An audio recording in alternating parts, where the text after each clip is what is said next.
Trejo Juan Villoro.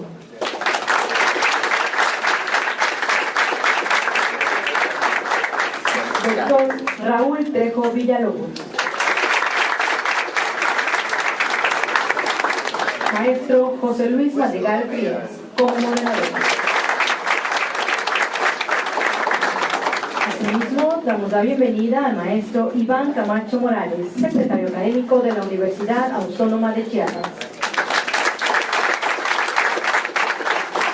Maestro Gerardo Chávez Gómez, secretario permanente de la Honorable Junta de Gobierno. Doctor Osvaldo Chacón Rojas, rector de la Universidad Intercultural de Chiapas. Los directores de escuelas, facultades, directores de la Administración Central, alumnos, público en general, sean bienvenidos. Cedo la palabra al maestro José Luis Madrigal Frías. Sí, gracias, buenos días. Bienvenidos. Bienvenidas. Doctor Juan Villoro, está usted en su casa. El homenaje es para usted y lo hacemos desde el centro de nuestro ser. Entonces, para el doctor Juan Villoro es novelista y ensayista, miembro del Colegio Nacional, editorialista de La Jornada. Como cronista ha publicado Dios es redondo, Balón dividido. Lógicamente tiene infinidad de libros. Ahorita me voy a permitir nada más mencionar la novela El disparo de Aragón y El testigo. Entre los cuentos encontramos Las albercas y Los culpables. Es de nada más una pequeña muestra, pero el doctor lógicamente es una persona que es admirada precisamente por su capacidad de producción intelectual. Aunque ya le hemos dado un aplauso, pero vámosle dando un aplauso de homenajeados, si son tan amables.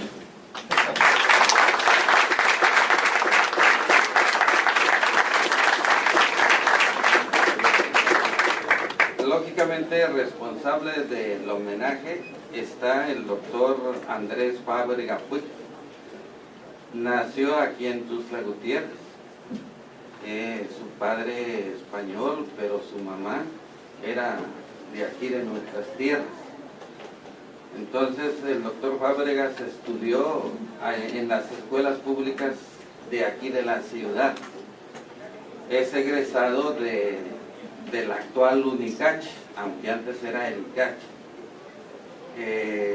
Estudió en la UNAM. Yo he tenido el cuidado, el gozo de leer sus producciones, y entonces me doy cuenta que tiene relación con los antropólogos más connotados de la República Mexicana, pero también con los de corte y prestigio internacional. Para mí el doctor Fábregas es una de las autoridades en antropología. De hecho, cuando yo quise y sentí el impulso de conocer culturalmente a Chiapas y a México, empecé con este gran hombre que hoy nos honra también con su presencia, y sobre todo homenajeando a uno de nuestros grandes intelectuales, también de la nación mexicana. Me honro con presentar también al doctor Raúl Trejo Villalobos. Él es filósofo, y filósofo auténtico, que se caracteriza por traer constantemente la interrogante filosófica en los labios. Es un espíritu inquieto. Él estudió en la Universidad Nicolaita de Michoacán, la licenciatura en filosofía. y lo voy a decir con mucho orgullo para mí, tenemos el honor de recibirlo como alumno en la maestría en educación en la Facultad de Humanidades de esta universidad. Pero luego la inquietud del doctor Raúl lo lleva a España, donde se doctora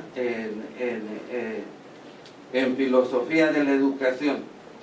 Lógicamente del doctor Raúl conocerán muchas obras, todas alrededor de la filosofía.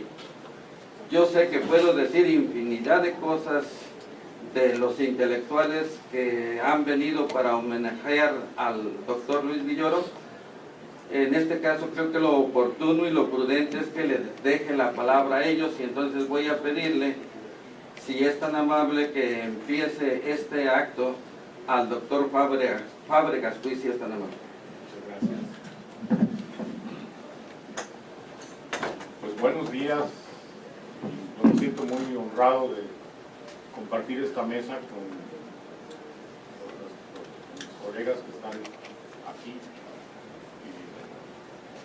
con Raúl Trejo Villalobos, muchas gracias por el honor de compartir la mesa, y con Juan Villoro, a quien pues conozco desde sus días más que juveniles, infantiles, y luego juveniles. Y le agradezco mucho a Juan que me haya invitado a este homenaje a Luis Villoro, uno de nuestros grandes pensadores, de nuestros grandes filósofos, y con el que yo tuve el honor también de conocer. Entonces, más que hablar de la filosofía de Luis Villoro, que fue por cierto un lector muy cuidadoso de Bertrand Russell, quisiera explicarles a ustedes algunas circunstancias que nos permitan aquilatar la personalidad del doctor Villoro, de Luis. Ya en el pleno sexenio del gobierno de Luis Echeverría Álvarez, con las secuelas del movimiento estudiantil de 1968, el gobierno de la República decidió fundar nuevas universidades, y una de esas universidades que decidió fundar fue la Universidad Autónoma Metropolitana, concebida como una universidad dispersa por toda la Ciudad de México. La UAM, como se le conoce ahora, nació con 3 unidades, con 3 campus, como decimos, uno en Iztapalapa, otro en Azcapotzalco y otro en Xochimilco. En cada uno de estos campus había un modelo educativo distinto. Es uno de los atractivos de la UAM. Y en la UAM Iztapalapa, pues estaba apenas naciendo por aquellos años, era 1975, si no recuerdo mal. Un grupo de antropólogos en aquella época jóvenes, que nos congregábamos alrededor de la figura de Ángel Padero, un republicano español, catalán. A él le hubiera gustado que yo hubiera dicho catalán, más ahora, ¿no? Esos catalanes muy alborotados con su independencia. Decía entonces que en esa ocasión, en 1975, Paler nos llamó a este grupo de discípulos de él y nos dijo que el filósofo Luis Villoro ha sido nombrado director de la División de Ciencias Sociales y Humanidades de la nueva Universidad UAM Iztapalapa, y me ha pedido que le presentemos un modelo para organizar y fundar el Departamento de Antropología de esa unidad de la UAM Iztapalapa. Nos pusimos a trabajar, hicimos el proyecto y se lo presentamos a Luis Villoro, y ahí fue la primera vez en mi vida que lo vi. Yo ya lo había leído y ahora voy a hablar de eso. Y me sorprendió mucho su personalidad. Los sabios son sencillos, no son gente soberbia. Y Luis era realmente un hombre humilde, muy sencillo, con una aura que atraía inmediatamente. Me atraía mucho su palabra, su bonomía y el cómo transmitía su sabiduría. Es decir, no solamente con generosidad, sino con sencillez y con naturalidad. Entonces conocimos a este gran personaje que era Luis Villoro. Ya en 75 Luis era muy conocido, ya había sido muy leído, y tuve la enorme fortuna de entrar a trabajar con él en la UAM Iztapalapa. Me tocó a mí ser el primer jefe del departamento de antropología de la UAM Iztapalapa, y entonces tuve un contacto muy estrecho con él, porque él era mi jefe inmediato, el director de la División de Ciencias Sociales y Humanidades. Y ahí fue que conocí también a Juan, cuando Juan era pequeño, en la casa de Luis Villoro. Solíamos ir, porque la generosidad de Luis no tenía límites, entonces nos invitaba a su casa. Pues era un acto insensato, ¿verdad? Porque nos acabábamos todo lo que tenía. Las prácticas eran extraordinarias. Y hablábamos de todo con aquel hombre que tenía un conocimiento del mundo pues verdaderamente notable. Luis Villoro Toranzo nació en Barcelona, y eso también me acercaba a él, porque alguna raíz tengo yo en esa ciudad. Mi padre nació allí, mi abuelo materno también, y Barcelona desde que la conoce uno, es una ciudad que atrae. Juan Villoro también tiene esa experiencia de haber caminado y de haber vivido en Barcelona. Luis nació ahí en Barcelona, pero él se consideró mexicano siempre. Por cierto, nunca lo oí hablar catalán. Yo no sé si en la intimidad de la casa alguna vez habló catalán, pero nunca lo oí hablar catalán. Un rasgo que también compartió con muchos otros catalanes que vivían en México. Se doctoró en la facultad, se doctoró de filósofo en la Facultad de Filosofía y Letras de la UNAM, con una tesis, y creo, Juan, que fue por el año de 1963, por ahí que se doctoró Luis, con una tesis que se llama Los grandes momentos del indigenismo en México. La tesis se publicó por ahí de 64 o de 65. Sí recuerdo que la tesis estaba publicada antes del movimiento estudiantil del 68. Y entonces yo ingreso a la Escuela Nacional de Antropología e Historia en 1965 precisamente, y uno de los primeros libros que tengo en mis manos es Los grandes momentos del indigenismo en México, de Luis Villoro. El libro nos sorprendió a quienes lo leímos. Éramos una generación, perdón que se lo diga, no es de ninguna manera presunción, pero fuimos una generación muy lectora. Todavía no había internet, pues, ni había las distracciones de teléfonos que hay ahora, ¿no? Que todos andamos la máquina total en la bolsa con la que podemos hablar, fotografiar, chatear, etcétera, etcétera, y todos los verbos que se van a seguir inventando alrededor de esta maquinita. Entonces leíamos mucho, íbamos mucho al cine, platicábamos, y también debo confesarles, y creo que no lo deben hacer ustedes, bebíamos mucho. Y no precisamente agua, ¿no? Entonces, eso les aconsejo que no lo hagan, pero sí que lean mucho. Y en esas lecturas, el libro de Luis Villoro nos sorprendió muchísimo por la erudición que tenía y por el hilo conductor de la discusión. ¿Qué buscaba el indigenismo mexicano? Para nosotros era un tema fundamental como estudiantes de antropología. Pues el indigenismo buscaba asimilar la riqueza cultural del país. El indigenismo buscaba hacer una sociedad nacional, pero eliminando la pluralidad cultural de México. Y entonces Luis discutía esta hipótesis y práctica que tenía en ese momento el indigenismo mexicano. Y otra cosa sorprendente del libro, de los grandes momentos del indigenismo en México, es que Luis se iba también a las fuentes de la colonia y rastreaba el pensamiento de Fray Bernardino de Sahagún y luego de los antropólogos como Manuel Gamio, como Alfonso Caso, para ir construyendo esta teoría que se debatió muchísimo en el país y que por fortuna su práctica no logró suprimir lo que es nuestra mayor riqueza, que es la pluralidad cultural de México. Entonces, desde la tesis doctoral, ya Luis Villoro empezó a influir en el pensamiento de varias generaciones de jóvenes de aquel momento. En una ocasión estábamos en lo que hoy es el Ciesas, en el patio de la Casa Chata, y ahí estábamos con Luis Villoro, y le decíamos: oye Luis, deberías de dejar que reeditáramos tu libro de los grandes momentos del indigenismo en México.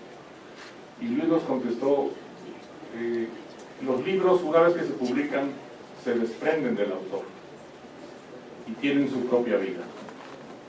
Yo creo que los grandes momentos del indigenismo en México ya tuvo su vida, tuvo su momento, y yo creo que no se debe reeditar. Nunca quiso que lo reeditaran. No sé, Juan, si después hubo una reedición, no sé si además la aprobó Luis, y lo cual me parece muy bien. Es un libro que se lo recomiendo mucho, los grandes momentos del indigenismo en México.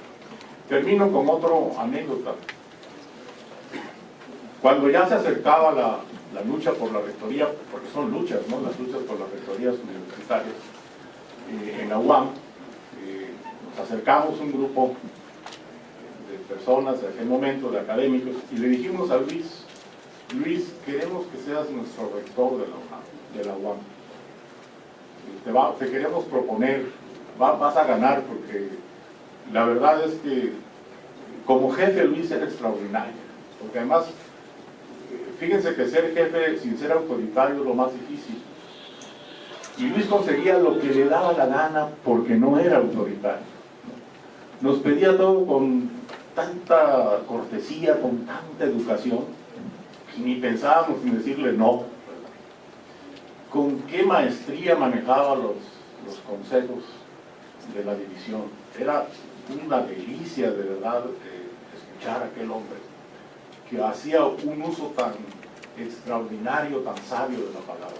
No abusaba de ella, pero tampoco era miserable con los significados del idioma. Sabía manejarlo, sabía precisarlo. Y algo que sin duda Juan Villoro ha heredado y superado, ¿no? Realmente la prosa de Juan es no solamente una delicia, sino una lección contemporánea. Yo estoy seguro que Luis estaría aquí muy orgulloso de ver a su hijo en la posición en que hoy está, como el gran escritor mexicano que es.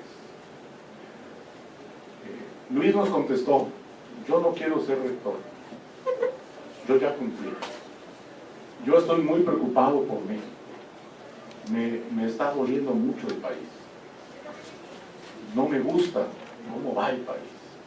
Nos estamos yendo por caminos que nos van a confrontar. Y no quiero ser rector. Quiero ser un pensador para poder contribuir a modificar la nación. Y aquel discurso, dicho casi con lágrimas en los ojos, nos conmovió mucho. Y dijimos: respetamos tu decisión, aunque nos duela, porque pensamos que eres el mejor para ser el rector de esta joven universidad que es la Universidad Autónoma Metropolitana. Pero he aquí una anécdota que les describe a un hombre que antepone los intereses del pensamiento, los intereses de las transformaciones que exigía el país en ese momento, a lo que podría haber sido su propio destino. Yo agradezco nuevamente el privilegio de hablar en este homenaje a Luis Villoro. Lo vi por última vez en su casa. Él se iba ya para la UNESCO. Nos abrazamos, nos habíamos encontrado antes en Guanajuato de manera circunstancial, no sé ni en dónde, pero en una tienda, y le dije: oye Luis, ¿qué haces aquí? Me dijo: pues lo mismo que tú, ¿verdad? Estamos paseando, estamos comprando cosas. Después él se fue a la UNESCO, nos carteamos porque a mí me tocó ser rector de la UNICACH. Entonces le escribí a Luis diciendo: ¿me podrías ayudar diciéndome dónde se pueden conseguir fondos para los proyectos que tenemos en la universidad. Luis me contestó una carta muy alentadora y me dio tips de por dónde con la UNESCO se podrían hacer gestiones. Lo recuerdo pues con mucho afecto y lo recuerdo como un gran intelectual que cumplió su compromiso, un intelectual del que el país debe de estar orgulloso, y lo único que uno piensa es que ojalá hubiera más Luis Villoro en este México tan sangoloteado que tenemos ahora. Y muchísimas gracias por la oportunidad de decir estas palabras.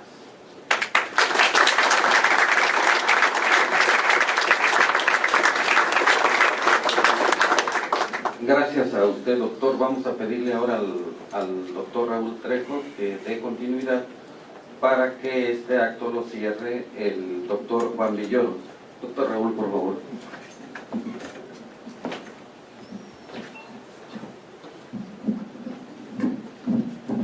Muy buenos días.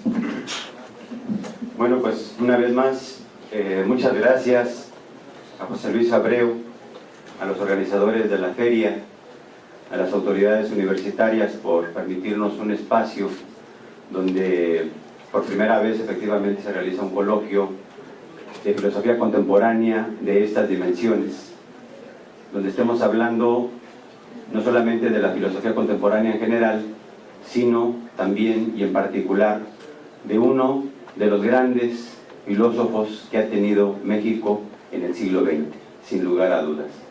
Muchas gracias al doctor Fábregas y también muchas gracias a Juan por compartir esta mesa. Escribí un pequeño texto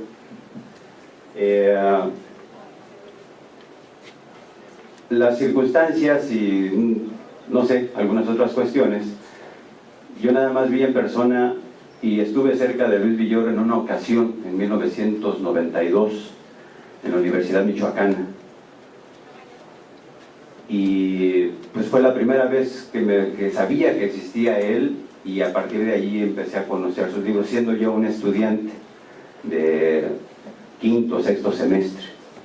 Y de allí a la fecha, pues no he dejado de estar al pendiente de los acontecimientos de Luis Villoro, de la presencia de Luis Villoro en el pensamiento mexicano, así como de sus textos.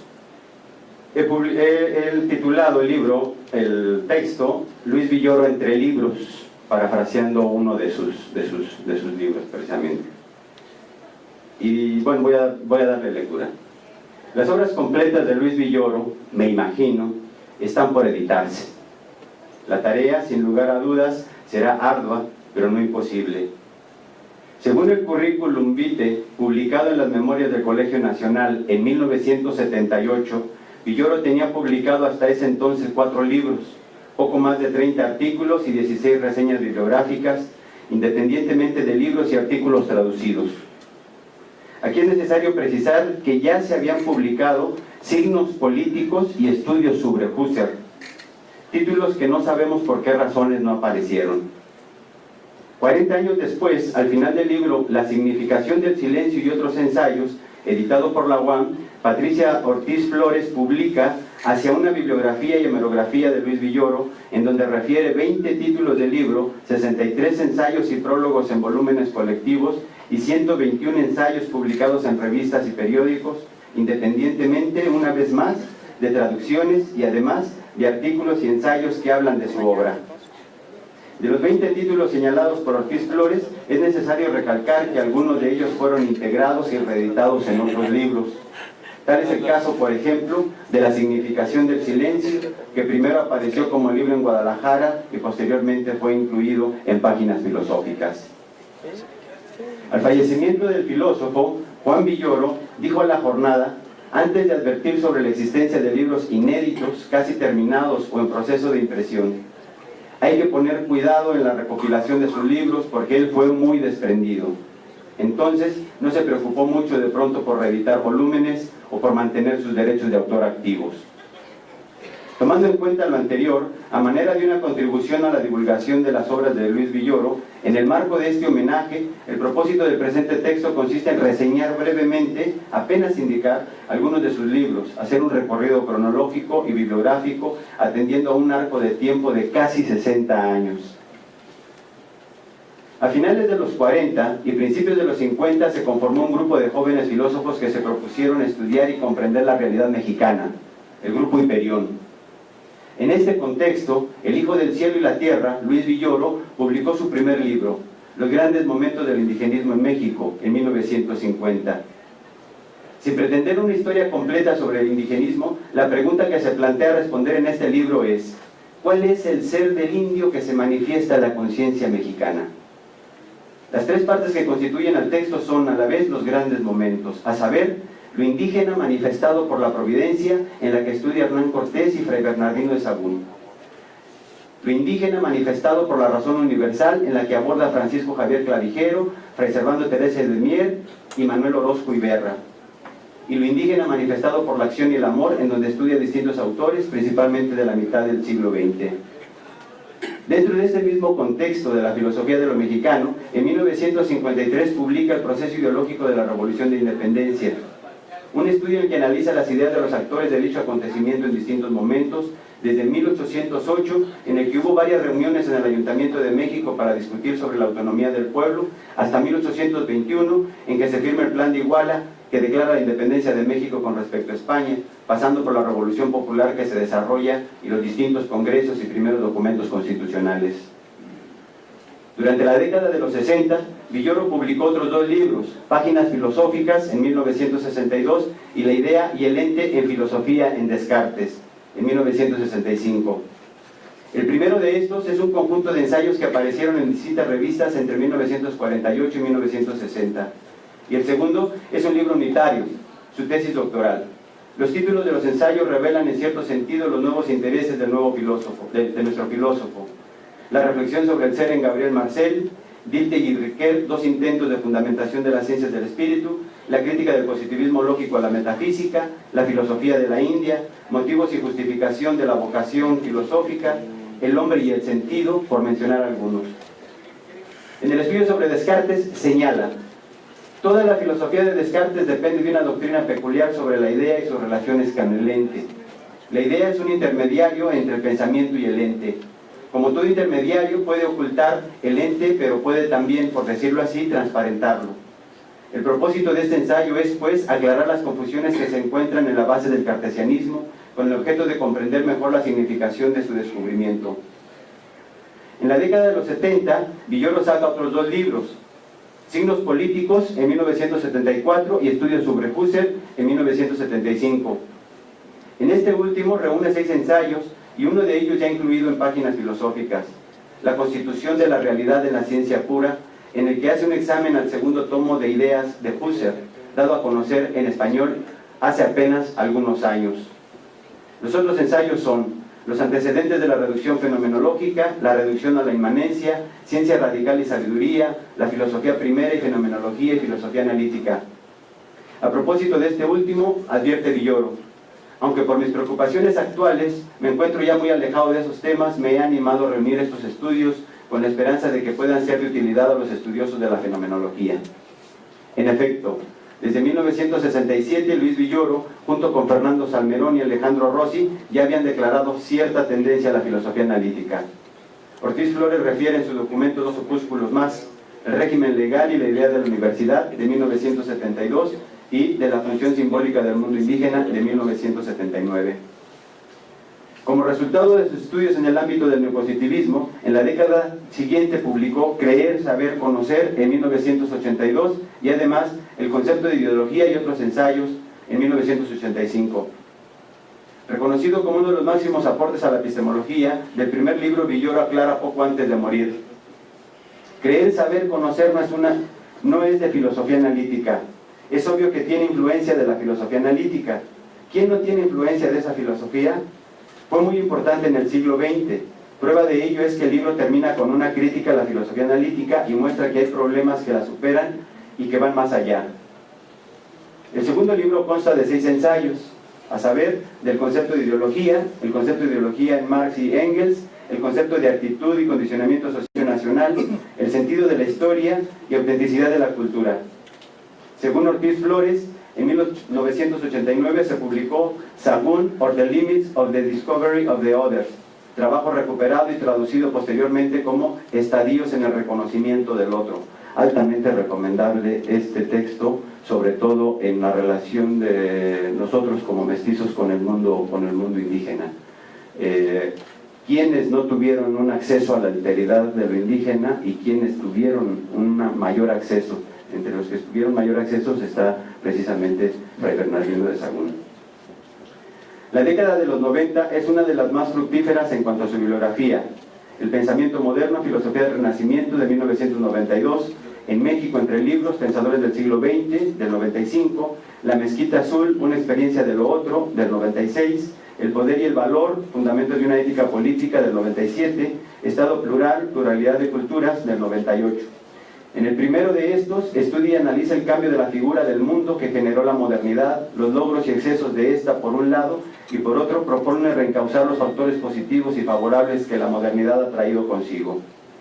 Algo más que un conjunto de reseñas escritas entre el 55 y el 93, y poco menos que una serie de estudios amplios sobre diversos problemas, en México entre libros es una muestra de la capacidad de diálogo de Luis Villoro con distintos autores mexicanos del siglo XX, desde Antonio Caso hasta León Olivé, pasando por Justino Fernández, José Gauss y otros. A propósito de este libro, no está de más señalar que contiene parte de dos polémicas, una sobre la autenticidad de la filosofía latinoamericana, con Sea, y otra sobre el problema de la ideología, con Sánchez Vázquez. Polémicas que en el ámbito de la filosofía y en el ámbito de la política, en el ámbito de la cultura en general, considero muy pertinente no desconocerlas, donde se muestra que la polémica, las discusiones, es entre ideas. Hasta donde tengo conocimiento, la amistad entre Villoro y Sánchez Vázquez siempre fue absoluta, radical y respetuosa. Y la polémica, la lucha, era entre ideas. Creo que en ese sentido todavía nos hace falta mucho por crecer, pero aquí tenemos un buen ejemplo.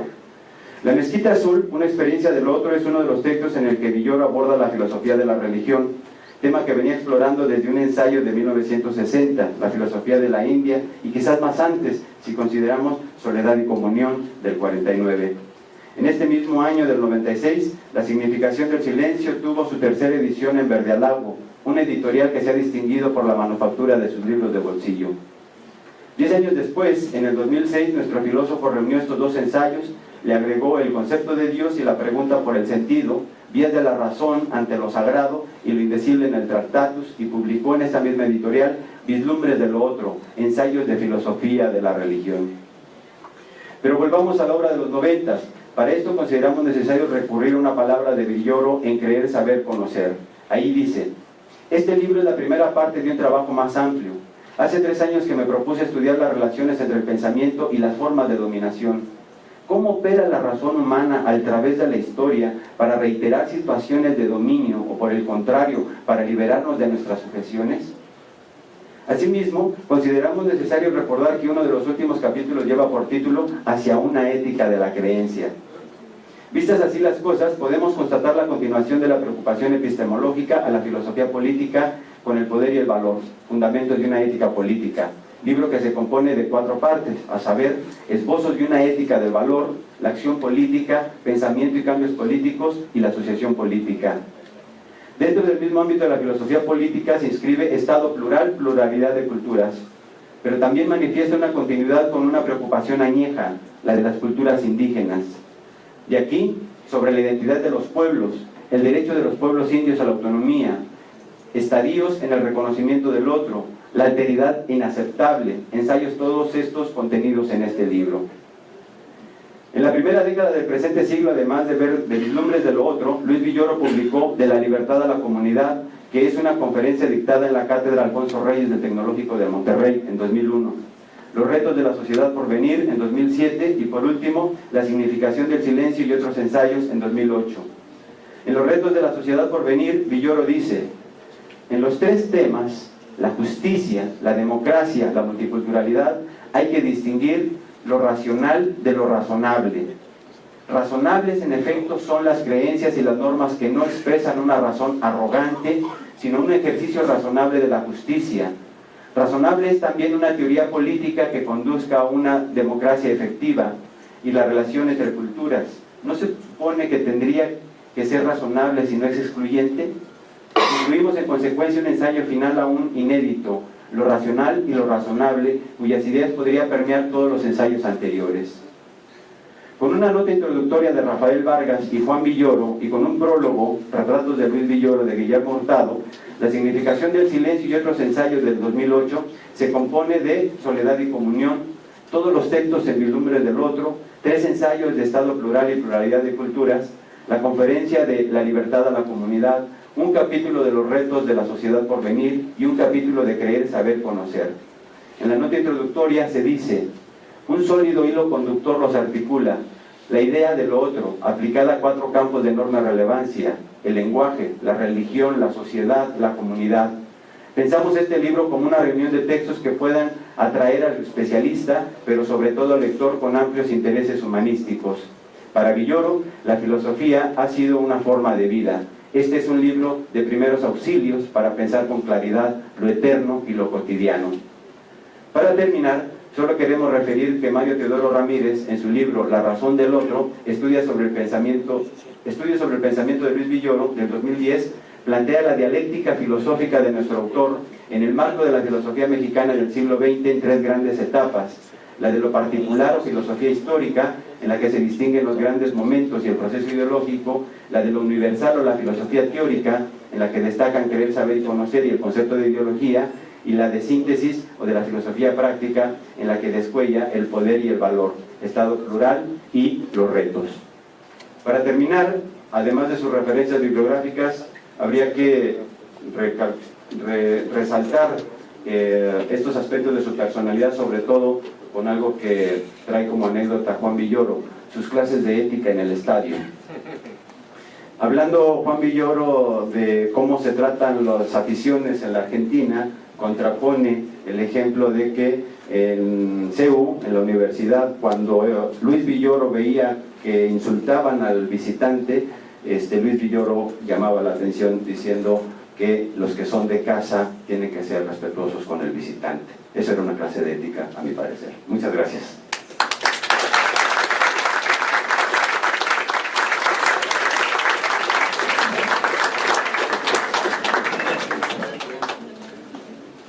¿Qué tal? Muy buenos días. Me da muchísimo gusto estar aquí. Agradezco a la Universidad Autónoma de Chiapas la oportunidad de participar nuevamente en esta feria del libro, en esta ocasión con motivos pues que me llenan de alegría. Por un lado, la publicación de mi libro de cuentos, El Apocalipsis, todo incluido, que se ha presentado en esta feria y que es una coedición de la universidad con la editorial Almadía. Y por otro lado, este homenaje a mi padre, que falleció el 5 de marzo de este año y que por supuesto agradezco a nombre de toda mi familia. Tengo que expresar mi gratitud con José Luis Abreu, que tanto ha hecho para que esto sea posible, y con todos los amigos de la universidad que me han hecho sentir en casa. Compartir esta mesa con Raúl Trejo, con Andrés Fábregas, es un gusto, porque, como ellos ya lo han expresado en sus palabras, conocen ampliamente la trayectoria de mi padre. Andrés trabajó con él y lo conocí en la Universidad Autónoma Metropolitana, siendo un profesor que podía enseñar dentro del aula, pero también y sobre todo fuera de ella. Nunca estuve en uno de sus cursos y sin embargo me beneficié de su magisterio en la cafetería, en los pasillos, en los distintos lugares donde él hacía una tertulia instantánea con los demás alumnos. Andrés Fábregas pertenece al modo socrático, es alguien que caminando va enseñando, y para enseñar acude a una de las más generosas pruebas de la inteligencia, que es el interés por los demás. Nos preguntaba qué discos estábamos escuchando, qué libros estábamos leyendo, no necesariamente de campos relacionados con las ciencias sociales, sino se refería a novelas, se refería a discos de rock, hablábamos de fútbol, y sin darnos cuenta, a través de esas preguntas y de sus respuestas, nos enseñaba. De modo que, pues, yo soy un alumno, al menos así lo siento con orgullo, de Andrés Fábregas, que nunca lo escuchó en una clase, pero que tuvo la suerte de aprender de él en otros rincones de la universidad, lo que hace un gran maestro. Entonces, esta evocación de aquella ciudad del conocimiento que un grupo de profesores convencidos de que es posible otro tipo de enseñanza lograron a mediados de los años 70 es para mí muy conmovedora, porque fui uno de los primeros alumnos de ese espacio académico. Me pareció que era algo que me ocurría por suerte, pero en realidad creo que debo decir algo más. No es solamente suerte, fue una figura del destino la que me permitió estar en una universidad cuyos principios académicos, cuyos planes de estudio y cuyo personal habían sido diseñados por mi padre. Entonces era una expansión de la educación paterna que me había dado en la casa y que podía proseguir en la universidad. Es un caso muy difícil de vivir, se requieren de muchas coincidencias para que esto suceda, y naturalmente me siento muy afortunado de haber formado parte de esta aventura del conocimiento en la UAM Iztapalapa. Por otra parte, celebro todo lo que ha dicho Raúl Trejo, porque yo creo que más que una revisión de la bibliografía de mi padre, nos ha regalado un programa de trabajo, porque como él citaba a partir de unas declaraciones mías al periódico La Jornada, la obra de mi padre es bastante dispersa, conforme a su modestia, no se preocupó mucho por ella. Ya señalaba Andrés Fábregas que los libros tienen vida propia, según decía mi padre, y que cada uno de ellos debe encontrar su propio camino. Entonces, no se preocupó por representarse a sí mismo en las editoriales, por luchar por tener mejores contratos, porque se reeditaran libros ya agotados. Entonces quedó una bibliografía dispersa, en ocasiones inencontrable, y para paliar esto, Rafael Vargas y yo hicimos una antología, pero que por supuesto pues no da una idea completa de todo su pensamiento. Entonces, esta revisión que ha hecho Raúl Trejo es un mapa de lo que existe como posibilidad, pero que debe existir como una bibliografía viva. Entonces realmente nos ha dado la orientación y la guía para recuperar la obra de mi padre, en lo que estamos empeñados mis hermanos y yo. Entonces es algo de enorme utilidad, y creo que es un texto que nos va a poner a chambear bastante duro, de modo que te doy las gracias, Raúl, porque has hecho un recorrido formidable, además jerarquizando, ordenando y haciendo una primera interpretación de todas estas obras. Es realmente el prólogo a la obra completa. Entonces, todo esto se une también a la motivación de estar hablando bien de mi padre, y quizá la única ventaja de que él haya fallecido es que ya no se puede quejar de que lo elogiemos, porque él era una persona absolutamente refractaria a los homenajes.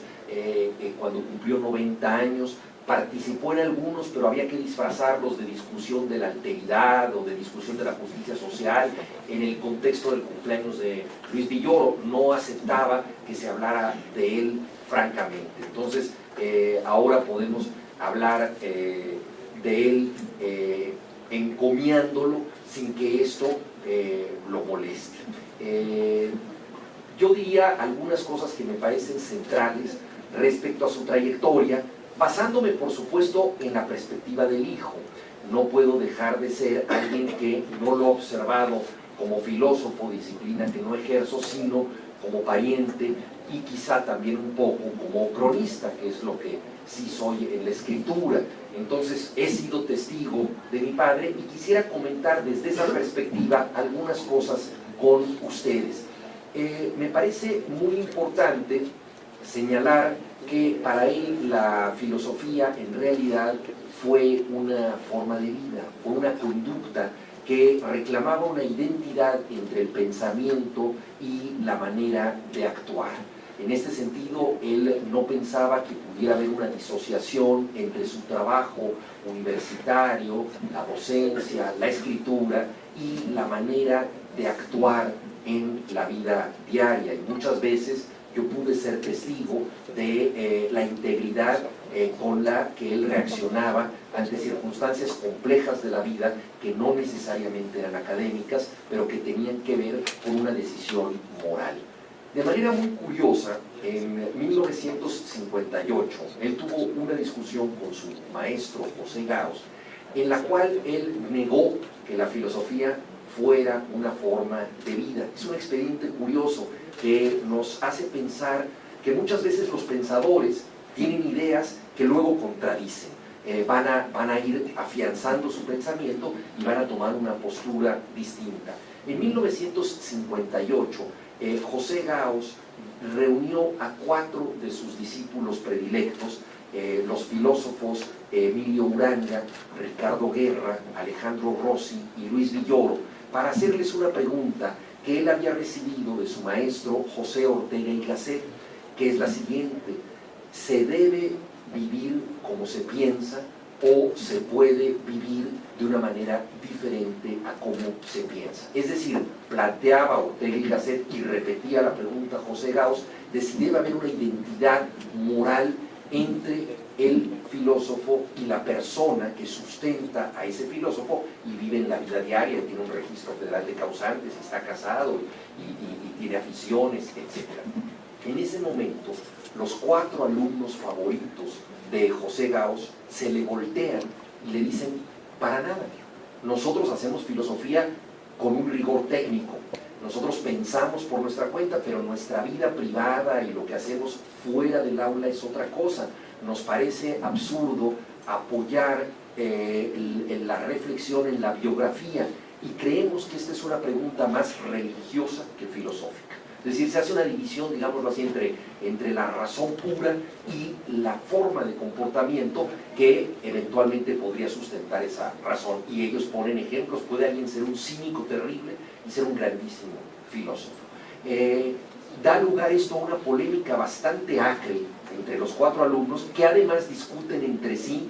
Emilio Uranga tenía una prosa brillantísima y con una capacidad de alfiletear con una muy aguda ironía a cualquiera de sus oponentes. Entonces, lo que ocurre ahí es una discusión tan encendida que el último comunicado, que está firmado precisamente por mi padre, es: por favor, suspendamos la discusión, no la publiquemos, es una vergüenza que nos estemos tratando de este modo.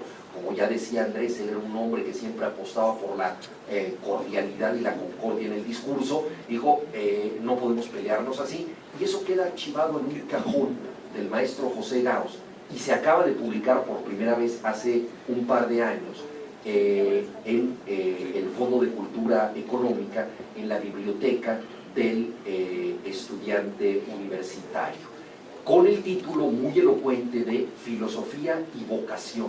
Es decir, ¿es la filosofía una vocación meramente intelectual o es la filosofía una vocación para vivir?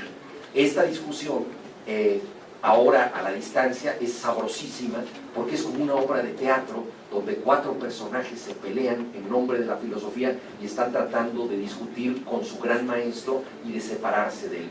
Quizá tiene algo que ver con el famoso parricidio freudiano, es decir, que en un momento dado todos tenemos que matar a las figuras de autoridad.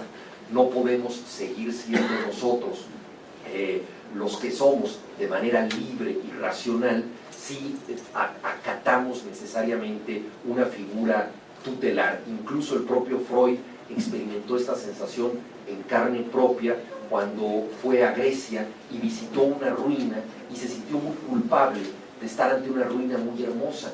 Entonces hizo un autopsicoanálisis y dijo: ¿por qué me siento mal de estar contemplando esta belleza? Y dice: claro, ya lo entendí, es que mi padre siempre quiso ver esto y nunca pudo hacerlo, y me estoy sintiendo culpable de haber logrado algo que no logró mi padre. Entonces, a veces el logro del hijo puede ser visto por el propio hijo como una traición al padre porque el padre no logró lo mismo, cuando que secretamente lo que el padre quiere es ser superado por el hijo. Entonces él hace un análisis y dice, debemos matar simbólicamente al padre para seguir adelante. Esto lo tuvieron que hacer los miembros del Grupo Hiperión y alumnos de José Gauss con su maestro en el 58, y quizá cargaron las tintas para separarse de él, porque ya no era su maestro en funciones, había sido su maestro, todos habían ido a estudiar al extranjero, todos habían regresado, habían publicado libros, de modo que eran sus alumnos, pero ya en un sentido figurado, y quisieron demostrarle independencia. Pues bien, el resto de su vida, mi papá vivió para contradecir lo que había dicho en esta polémica y para tratar de lograr una identidad entre su pensamiento y su forma de vida, no necesariamente como un proyecto filosófico, sino como un proyecto ético de vida. Entonces yo pensaría que en él tenemos a alguien que técnicamente escribe filosofía y debe ser analizado como tal en sus libros, pero también una persona que fue una activista social, que se involucró en luchas universitarias y que trató de llevar una vida ética, no necesariamente como filósofo, sino como ciudadano, como padre, como profesor, es decir, en diversas instancias de la vida social. Y esto para mí es muy importante, ¿no? El hecho de que él buscó esta identidad no necesariamente como una tarea de un filósofo, sino como una convicción ética. Una de las cosas que más le interesaban a él en la política era la figura del ejemplo moral, cómo una persona no necesariamente se constituye como un líder proselitista que trata de convencer a sus seguidores con argumentos y que trata de convencerlos con promesas, es decir, con estrategias publicitarias, sino cómo una figura puede ser un líder ético que predique en lo fundamental a través del ejemplo. La religión está llena de este tipo de figuras que apelan a una conducta que debe ser seguida a imagen y semejanza. Incluso el sociólogo Max Weber toma de la Biblia la figura del carisma, que es una figura religiosa, para atribuírsela después a los líderes políticos que tienen esta imantación muchas veces inexplicable que hace que sus seguidores vayan detrás de ellos. A mi padre le interesó mucho un tipo de figura que es un puente entre la ética, que podría tener un principio rector meramente espiritual, y la conducta política.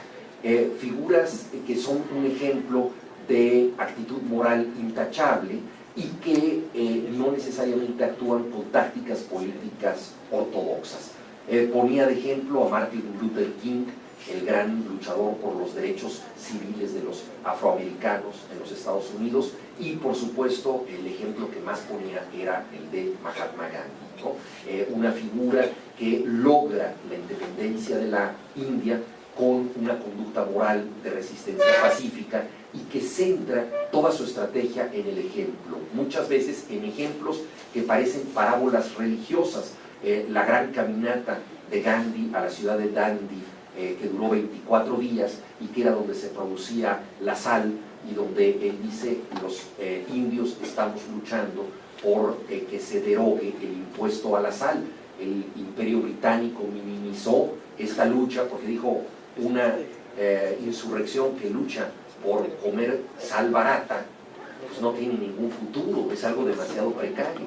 Y Gandhi sabía el poder simbólico que la sal de un pueblo pobre podía tener, y cuando llegó a Gandhi tomó un puñado de sal y dijo, con esto estoy sacudiendo los cimientos del Imperio Británico.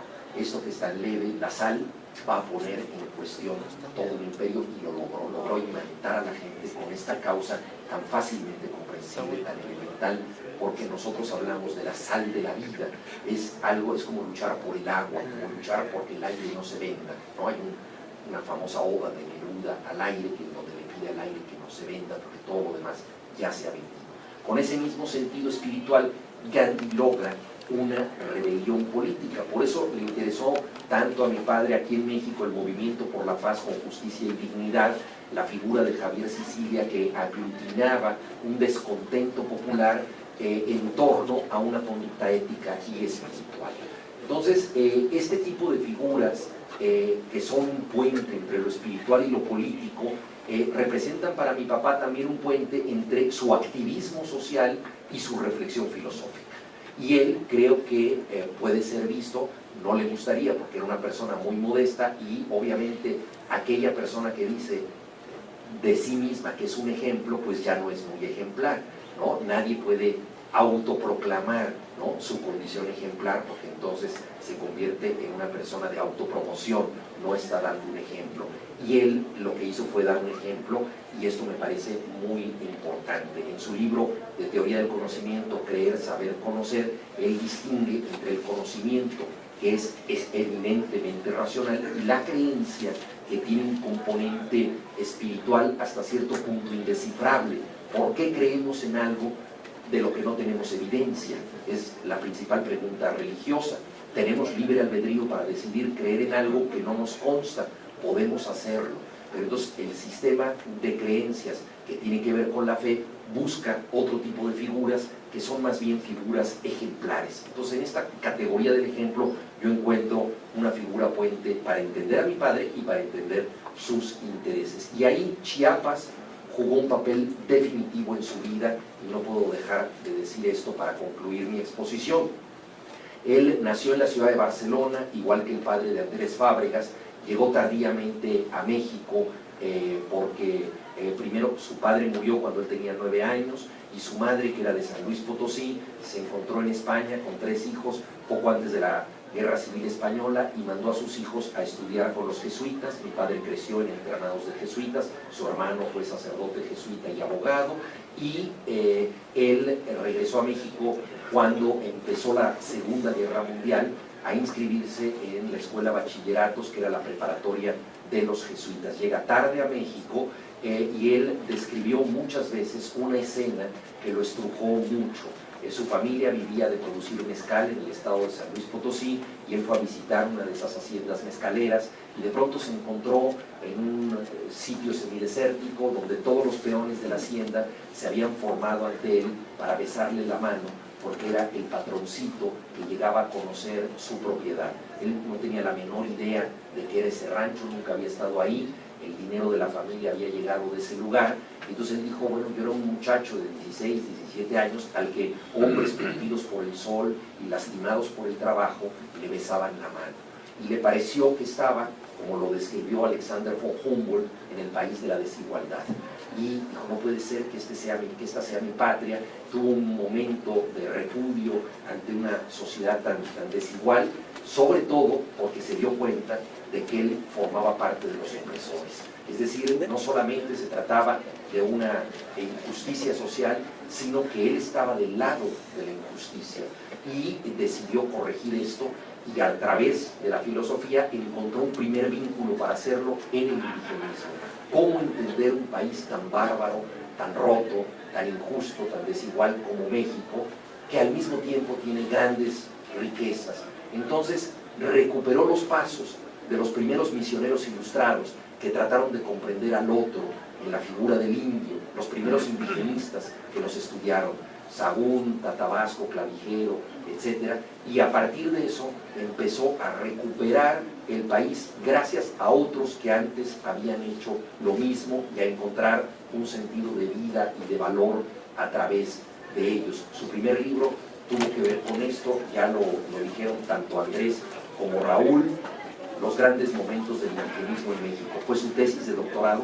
Así empieza su vida, pero el destino le dio la oportunidad de terminar esta vida pródiga, viviendo él la oportunidad directa de entrar en contacto con los pueblos indios aquí en Chiapas a partir del levantamiento zapatista de 1994. Él no creía en la vía armada para solucionar las cosas, pero una vez que empezaron las pláticas sobre la autonomía indígena y que se hicieron los distintos congresos nacionales indígenas, que se empezó a hablar de la multiculturalidad entre las distintas comunidades indias. Él se volcó en esta circunstancia nuevamente como un aprendiz.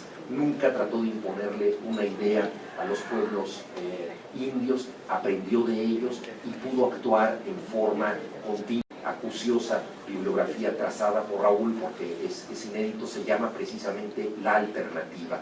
Es un estudio de las juntas de buen gobierno en la zona zapatista, tiene una correspondencia con el subcomandante Marcos, y en este libro él trata de comparar la democracia representativa en la que nosotros somos poderosos el día de la elección y donde todo el mundo se olvida de nosotros al día siguiente porque delegamos nuestra voluntad por 4, por 3, por 6 años, con la democracia directa donde la gente puede participar. Cita nuevamente los ejemplos señeros de Gandhi, de Martin Luther King, y trata de entender esta vía mexicana que se está fraguando en Chiapas. Mi padre donó su biblioteca a la Universidad Nicolaita, de la que Raúl es egresado. Ahí se le hizo un homenaje por sus 90 años, nuevamente un semi-homenaje disfrazado de otra cosa, de discusión multicultural. Participaron gentes de comunidades purépechas y le dieron el mayor título que él podía recibir, que es el de decirle tata, como a Tatabasco. Una mujer que habló y dijo: gracias a usted no me da vergüenza ser indígena. Entonces, esta identidad del otro, que puede ser expresada no solamente por un filósofo, sino por aquella persona con la que él está tratando de dialogar, me parece que cierra perfectamente el arco de su vida y toda esta trayectoria en donde él buscó entender a los demás, entenderse en ellos. Entonces tuvo la oportunidad de terminar sus días pasando de la teoría a la práctica. Ustedes seguramente conocen las tesis sobre Feuerbach de Karl Marx. La última de ellas es el epitafio que está escrito en su tumba en el cementerio de Highgate, en Londres, que dice lo siguiente: todos los filósofos se han dedicado a interpretar el mundo de distintos modos. Lo que hace falta, sin embargo, es transformarlo. Es decir, pasar del pensamiento a la acción, constituir este puente que nos permita cambiar la realidad. Fue lo que unos cuantos griegos conversadores trataron de hacer en Grecia, entender que la filosofía sirve para cambiar la vida diaria, sirve para vivir mejor. Fue lo que trató de hacer mi padre. Creo que sin rubor puedo considerarlo un ejemplo superior para mí, para todos nosotros, y estoy absolutamente convencido de que en este aprendizaje y sobre todo en la última fase de su vida, cuando él ya tenía la edad de los profetas, Chiapas fue absolutamente decisiva para él. Muchas gracias.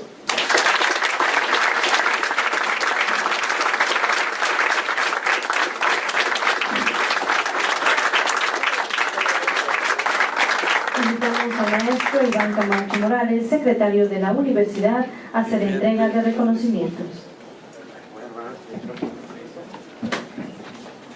Muy buenos días. En nombre de